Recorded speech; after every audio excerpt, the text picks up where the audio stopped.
ne veux pas qu'on parle seulement de la F-123 parce qu'on risque d'être distrait. Les Mobondo ont attaqué Kingakati. Kingakati, c'est dans le Maluku. C'est en pleine ville, en pleine capitale. C'est à Kinshasa où il y a les Mobondo qui ont tué une dizaine de personnes. C'est-à-dire que la crise embrase même la capitale congolaise. À Kinshasa, il y a eu attaque. Les Mbororo sont dans le Haut-Ouélé, Bas-Ouélé. Il y a la Codeco, il y a la CRP en Ituri. Parce qu'il ne faudrait pas qu'on parle seulement de l'F-123. On risque de penser, on risque de réduire la crise généralisée à une crise qui est un peu restée sur une partie du territoire national ou sur deux provinces.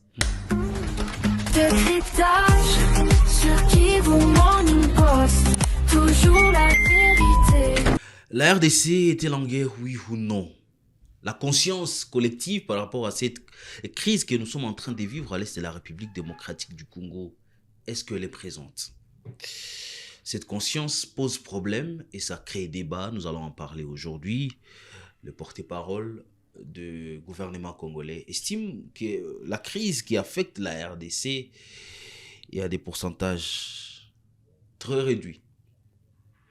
Et ça représente d'ailleurs quelques iota sur les 2 345 000 km². Nous allons en parler. Également, nous allons faire cette perception, ces points de vue, cette opinion de Kinshasa par rapport aux négociations avec le M23. Il s'agit tout simplement d'une pression de la communauté internationale. Ça veut dire quoi, communauté internationale? Est-ce que la RDC n'est pas membre? Nous allons en parler aujourd'hui avec Jospin qui m'accompagne sur ces plateaux. Jospin, bonjour et surtout bienvenue. Nous allons parler encore de la crise à l'est de la République démocratique du Congo. Sacha Vire, bonjour. Bonjour Blaise, merci beaucoup de me recevoir. Bonjour à tous ceux qui nous suivent de partout à travers le monde. Est-ce que la RDC est en guerre? Oui ou non?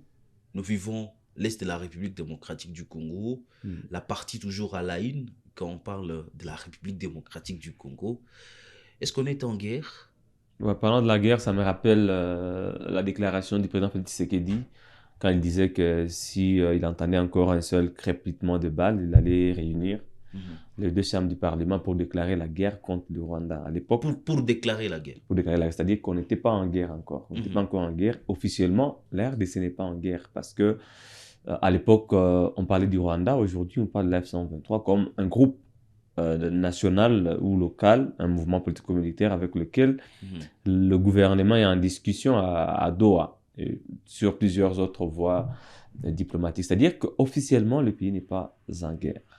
On ne peut pas parler d'une guerre qui n'a pas été déclarée selon le chef de l'État en réunissant les deux chambres du Parlement. Aujourd'hui, tout se passe très bien à Kinshasa. Comment on peut qualifier la situation de l'Est de la République démocratique du Congo? La situation... Un théâtre politique? Non, c'est une crise. Un jeu de ping-pong? C'est une crise sécuritaire. Mais je ne sais pas pourquoi Kinshasa a changé de narratif. On parle d'une agression étrangère venant du Rwanda, on parle d'une guerre à un moment donné. Aujourd'hui, on parle d'une crise qui n'est pas généralisée. Ce n'est pas tout le territoire national congolais qui est concerné, mais je pense que c'est quand même des propos à un niveau divisionniste, séparatiste et négationniste. C'est refuser que le pays n'est pas en crise, parler d'une partie du pays, c'est comme si les Nord et Sud qui étaient déjà sacrifiés ne sont plus considérés comme faisant partie intégrante de la République démocratique du Congo. C'est quand même un peu grave en ce moment de parler de cette situation avec autant de légèreté, mais je comprends quand même le contexte dans lequel Mouya l'a dit. Il ne faut pas qu'on aille loin du contexte. Avant de parler de Mouyaya, ce matin, alors qu'on était en train de discuter avec d'autres Congolais, quelqu'un a posé la question, je vais reposer cette question ici, Jospin. Pourquoi les autorités congolaises sont agitées face à la question des investissements? Ils sont devant, vous vous rappelez de Gilles Linguit, c'est ce qu'il a dit, devant les investisseurs. Mouyaya, face à une question des entrepreneurs, pourquoi? Je repose la question, ce n'est pas ma question, c'est la question d'un Congolais. Pourquoi les autorités congolaises sont agitées lorsqu'il s'agit des questions d'entrepreneuriat, des investisseurs? Moi, je n'utiliserai pas ce thème agité, c'est quand même un peu fort. Je ne pense pas qu'elles soient agitées. Je voudrais d'abord replacer le contexte dans lequel Mouyaya a appelé les investisseurs à venir toujours au Congo. C'était un briefing de presse, des restitutions sur la table ronde qui a été tenue à Kinshasa sur l'emploi et l'entrepreneuriat des jeunes. Et pour le propos du gouvernement, c'est pas que parce que le pays est en crise sécuritaire que tous les secteurs sont amorphes ou sont morts. Pour lui, les investisseurs peuvent toujours venir parce que ce sont des propos aussi dissuasifs pour le gouvernement. C'est pour montrer, c'est pour vendre une image d'un pays qui n'a pas fléchi. Malgré la crise, c'est un pays qui n'a pas fléchi et qui représente toujours des opportunités. Répondons maintenant à cette question, pourquoi les autorités seraient agitées, selon l'internaute qui a posé la question. Moi, je pense que le narratif que Kinshasa a choisi, et Mouya l'a toujours expliqué. Pour Patrick Mouya, qui est le porteur de cette vision, ce narratif-là, de vouloir montrer que le pays n'est pas à genoux, même si il y aurait une agression extérieure selon Kinshasa, la RDC reste le premier producteur de coltan au monde. Nous détenons 60% de la réserve mondiale de coltan, de cobalt. La RDC garde quand même le deuxième forêt après l'Amazonie. C'est la forêt équatoriale. C'est la deuxième au monde. C'est-à-dire que nous avons l'oxygène que respire l'Afrique centrale et une partie du monde à travers la forêt équatoriale. Et le narratif de Mouya, c'est de montrer quand même que le pays reste un pays solution. Même si aujourd'hui, il est en train de connaître une crise endogène. D'abord, avant de parler de l'extérieur, c'est d'abord une crise endogène. Ce sont des enfants du pays qui ne sont pas d'accord avec la gestion de Félix Tshisekedi, qui dénoncent la corruption, je ne sais pas, la crise de légitimité. Mais quand même, le pays reste la République démocratique du Congo avec tous ses potentiels. Les terres arables, les minéraux, la forêt équatoriale. Sur le plan environnemental, ça reste un pays solution. Et pour dire vrai, jusqu'à l'heure où nous parlons, même si nous sommes en crise, les minéraux sont en train d'être exploités. Au bénéfice de qui? Dans le Haut-Katanga, dans le Lualaba, même au sud Kivu, même au nord Kivu. Je parle même de Walikale. Bissi et Mining continuent à travailler. Vous vous rappelez, après le repositionnement de l'F-123, ils ont repris le travail à Bissi, Alpha Mine. C'est-à-dire que malgré la situation que l'on traverse, Blaise, les pays quand même continuent de fonctionner. Et le président a refusé de déclarer l'état de guerre. Il est resté sur l'état de siège. On lui avait proposé, certains députés avaient proposé qu'on quitte de l'état de siège à l'état d'urgence ou à l'état de guerre, mais il avait dit, bon, il attend qu'il y ait encore d'autres crépitements de balles pour qu'il réunisse les deux chambres du Parlement, chose qui n'a pas encore été faite. C'est-à-dire que le pays n'est pas en guerre, selon le gouvernement lui-même. Cette crise sécuritaire, est-ce que c'est une crise qui ne représente rien sur l'ensemble du territoire? Là, ça serait contradictoire aux démarches diplomatiques qui sont menées partout. C'est pourquoi j'ai dit que les propos de Mouya à un niveau sont quand même graves. Parce que la RDC est sur tous les fronts diplomatiques, aux Nations Unies, je ne sais pas, à l'Union européenne, à l'Union africaine, la SADC, l'EAC, pour crier haut et fort qu'il y a agression venant d'un pays voisin. Pour crier haut et fort que le pays risque d'être balkanisé, ou une partie du pays risque d'être annexée à un pays voisin. Et pourquoi ces mêmes pays, ou ces mêmes gouvernements qui va partout, à Genève, dans tous les forums du monde, pour dénoncer l'agression, l'occupation et tout, aujourd'hui peut se permettre encore le même gouvernement de minimiser quand même la crise qui se passe dans l'Est. Moi, je voudrais rappeler que la partie aujourd'hui qui est contrôlée ou administrée par l'AF-123 représente peut-être même 2 fois certains pays d'Afrique comme le Burundi. La partie aujourd'hui qui est administrée par l'AF-123 est plus grande que le Rwanda. Et pourquoi on pense que c'est une petite partie, que ça ne représente rien? C'est-à-dire que voilà, c'est fini. C'est quoi les risques de tenir un tel discours en cette période? Le risque, c'est que on risque de perdre une notoriété dans le lobby international. Parce que c'est quand même anormal, mais je pense que nous sommes habitués à de tels scandales. Nous recevons un prêt ou un don, je ne sais pas, de des millions de dollars ou d'euros venant de certains pays européens. On détourne Comme le 10 Japon, millions. on détourne 50 millions, 100 millions. On part sceller un contrat avec le Barça de 43 millions ou avec Monaco.